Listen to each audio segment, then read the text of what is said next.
And welcome to the beautiful studio of Jo-Ann Sanborn in lovely Marco Island.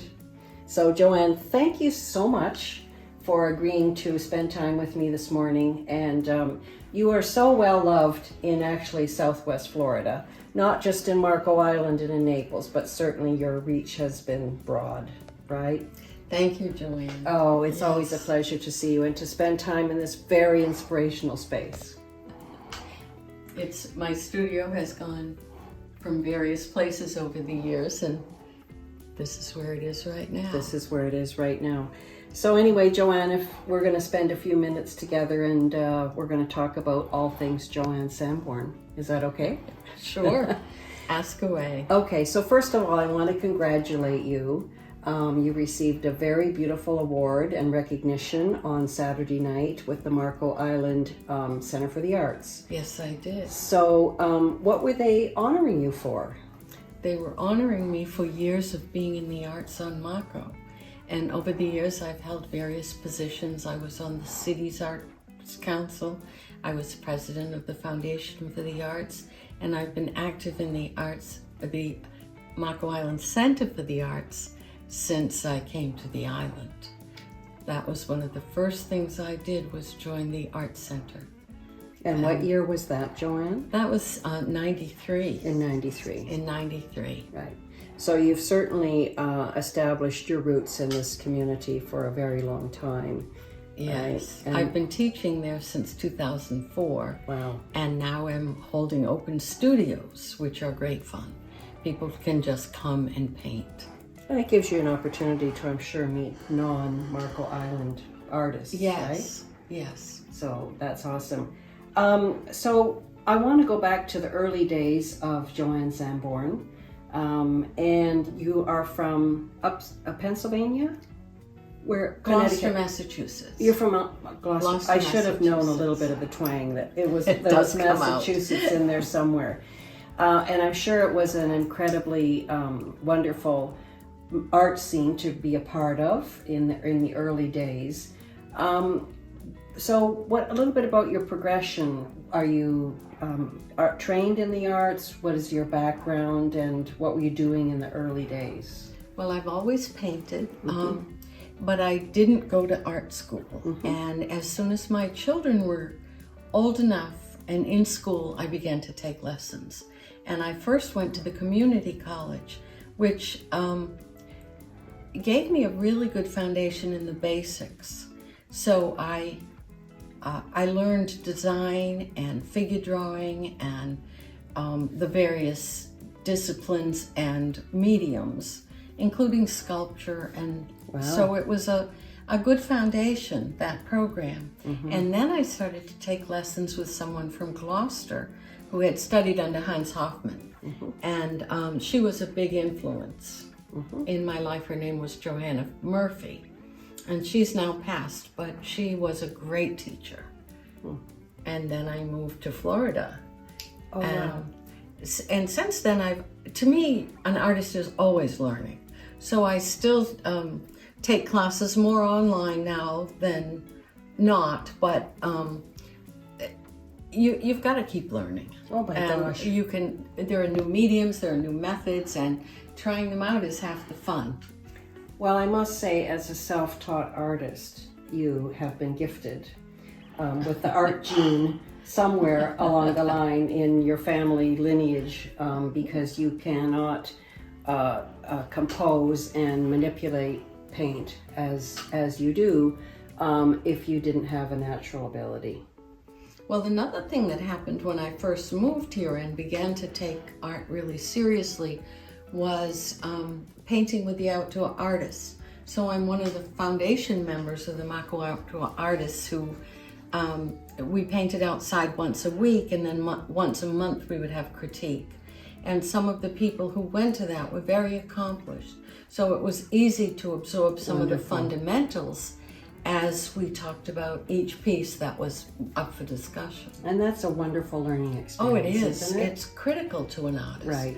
And what you learn is that everyone looks at your work with a different way, and people have different different aspects of art that are important to them. Someone may comment on color, someone may comment on design, someone may comment on how you use the space.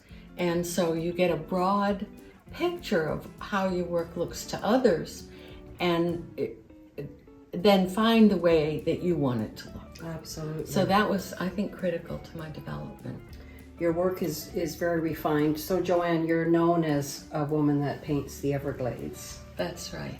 Primarily. Yes. And so you make visits to the Everglades regularly to go and paint? Yes. And I did paint in the Everglades once or twice a week for years and years. Wow. And since COVID, I've backed off a little bit. It's probably just the place I should have been. But now I go out less often, but know kind of what I'm looking for. You have to be in touch with the landscape for it to speak to you. I really think that, because a photograph just doesn't do it. You have to take a photograph with the idea of what that scene means to you and why you want to paint it. And then the photograph works, because you are not copying a photograph, you are trying to get the feeling of what that scene was saying and what you want to come out of what you do with that scene.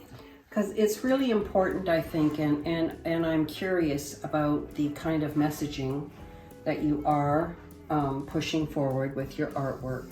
So there are environmental issues. The Everglades is changing rapidly in many respects. So when you have someone that stands in front of your painting, outside of just admiring the fact that the colors are stunning and beautiful, what's the underlying message that you're really trying to convey? Well, I hope that people really find the value in that land. There's a real value in natural land, in being outside in nature, that has a calming effect, a peaceful effect, and it really gives you the opportunity to just breathe and take it in. And the Everglades is one of those quiet places. It's not like visiting Niagara Falls, where you have giant drama, or the Grand Canyon, where you have enormous space. The Everglades is a quiet place, and by taking the time to get to know it, you begin to see all kinds of things that are going on there that you don't recognize if you just drive through. Right. Your color palette is particularly interesting, and what I have appreciated in viewing your artwork over the years, Jo-Ann, is that you are very consistent with your work. So, for artists that I call it artistic disorder, they tend to be pulled to various subject matters, and I always say that they become jack of all trade and master of none. In your case, you have very much found your stride, and you have perfected what you're doing with consistency, which is really great. So that being said, how do you show up at your canvas and continue to be inspired by your subject matter? Well, it's so inspiring. It never ends. Every single night the sunset is different. Every single night. And the way the light plays on any particular group of palm trees or flat prairie is different every day. A cloud comes by, sometimes there's a breeze. So to me, I can't paint fast enough to say as much as I want. It's a beautiful landscape, and an ancient landscape with very simple elements. Clouds, water, land, palm trees. The elements are simple, but they're timeless in their appeal to me, anyway. I just love it, and so it's not something I can get tired of. It's interesting to me that sometimes the part of the Everglades that's very close to me is not huge, and I can go to a place one day and the light won't be right and maybe find nothing there and move on. And another day, the light will be striking and I can't wait to paint it. So it's the landscape tells me. I don't need to know. And we should tell the viewers that, of course, you are sitting on top of the Everglades, pretty much, right? You're within 10 or 15 minutes, you're Yes, into yes. it, right? So it's Half an hour maybe. right. So you don't have to pack up the car and travel for long distances in order to really get there and That's appreciate, right. right? That's right. How has your work evolved over time? Look who's joined us. Sophie. Sophie's the studio dog. Sophie. Everybody needs a studio dog. Look at you, Sophie. You're on camera. Oh, you're so pretty. You're so pretty. Well, Jo-Ann, I'm just wondering how your artwork has evolved, which I'm sure it has. Can you talk about the evolution a little bit? Well, when I first came to Mako Island, I spoke about the outdoor painters. The first time I went with them, of course, I had no equipment and made up a package that I could. Went out with them and stood in front of the scene and realized I had no idea to approach a palm tree. The colors were totally different than New England, and the scene was totally different. The distances, and there were no hills to utilize, and so it was quite a challenge. But I got through it, and this is one of my very early works. This is probably the late 90s. Wow. Maybe. Don't cover your beautiful face there. Okay. 90s, yes. Yes. So I think a lot has changed. My approach to composition and my palette also has grown, and I'm more likely to take a challenge or take a risk. chance, Take a risk. and do Because do something and see if it works. Because this work appears to be flatter. There's less brilliance. By the way, you're an oil or an acrylic painter? I'm an acrylic painter. Okay, so the whole essence of this piece is quite a bit flatter than what we see now. Can we move over here, Jo-Ann? We can. And let's talk about what we see now, which is wow.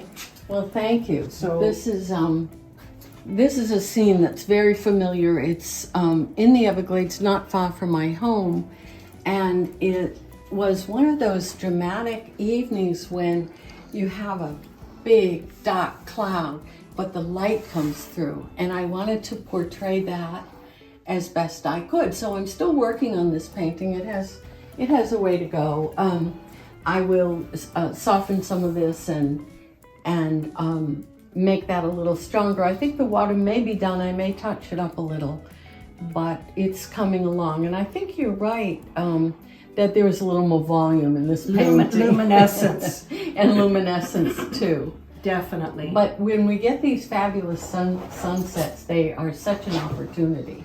Right, and there's no palm trees in New England, right? So No. I'm sure you've learned the names of many, many different types of palm trees. Oh, down here. yes. Right. Yes. That's awesome. This is a spectacular painting. And Jo-Ann, you've had 9 solo shows during your career, and you've also garnered many wonderful awards and recognition. In addition to your recognition on Saturday evening, is there some accomplishment that you're particularly proud of that perhaps you could speak to? Well, it's a funny thing, but I often get prizes that are judge's choice. And I particularly like that. I don't need to be first place, but the fact that a judge just likes it, someone who knows art, who's qualified to judge art, and says, I like this painting, that makes me happy. Of course, it's a wonderful opportunity for you to celebrate your paintings and to be recognized, right? And you've had a very impressive career, Jo-Ann, over the long term. 9 solo shows, in addition to what I'm sure would be countless awards and recognition, and just also really positive feedback from the people that buy your work, right? Yes. So do you have an accomplishment? It may be small, but it may be meaningful for you. Have you got something in your mind that you can think of that really kind of touches your heart deeply? Well, being a self-taught artist makes you insecure in general. And so every award is welcome and makes me feel justified in what I'm doing. But I particularly like a Judge's Choice Award, which I've had several of, because that to me, while a first place is wonderful, a Judge's Choice means that they just like that painting, and that I've said enough that someone who's really knowledgeable in the arts and qualified to judge says, I like that. And so those are particularly meaningful to me. Absolutely. You are, I think you are the darling of Marco for all of your your hard efforts. Thank you. Teaching is your passion, as you mentioned. You're currently teaching Open Studio. What kind of advice could you give to younger artists these days in particular who are struggling with exposure, trying to find gallery representation, just really kind of grinding it out and thinking they may throw in the towel in being an artist, even though that's what they love to do? So what kind of advice could you give to younger artists? Well, first, keep painting. If you can't do it to eat, there may become a day when you can. So keep it up. And painting every day, you've got to put the work in. It doesn't just come, you have to really work at it. And as you said, I've evolved over the years, and with each evolution comes a little more recognition, a little more comfortableness with what I'm doing. And I think that's really important, to show up, do it every single day. I painted a daily painting for years, and I still try to paint 2 or 3 a week that are just me learning, me doing. And I think that's really important.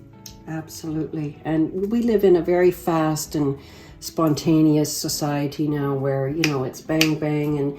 And so many younger artists are seeking sort of instant gratification and recognition. But in this particular profession, that just doesn't happen. It has to be little by little. It has to be little by little. So when we're going to wind up with our wonderful time together, I did want to ask you a kind of a personal question, in that you now are at the pinnacle of your career, or certainly you've enjoyed a lot of recognition. What would you say to Jo-Ann Sanborn as a young artist 25 years ago? What kind of advice would you give her? I'm not very retrospective, and I think it's a good thing, because if I was talking to myself, I would certainly have said, you'll never make it in the arts. And yet I followed my heart, and it's worked out okay. So, I can only thank the universe for that. Absolutely. Well, it's been a pleasure, Jo-Ann, to spend time with you. You've certainly garnered my respect and appreciation for a very long time. I really thank you. Jo-Ann, it's always so wonderful to speak with you. Absolutely. Thank you. You So have such thanks a again. broad understanding in the arts that I just really respect that and enjoy your company. And best wishes. The game is still ongoing for you, Jo-Ann. Thank you. Okay, good stuff. Thank you so much for joining us today. There's one story, Jo-Ann, that I haven't told you that you may laugh at. Oh, but good. I never called myself an artist until I won a Best in Show. And at that point, I had to face the fact that somebody thought I was an artist. But Best in Show did it. Well, you know what? Thank you for sharing a very private moment with me, right? It's not easy sometimes for artists to disclose, but thank you, Jo-Ann. It was great. Thanks. It was a lot of fun.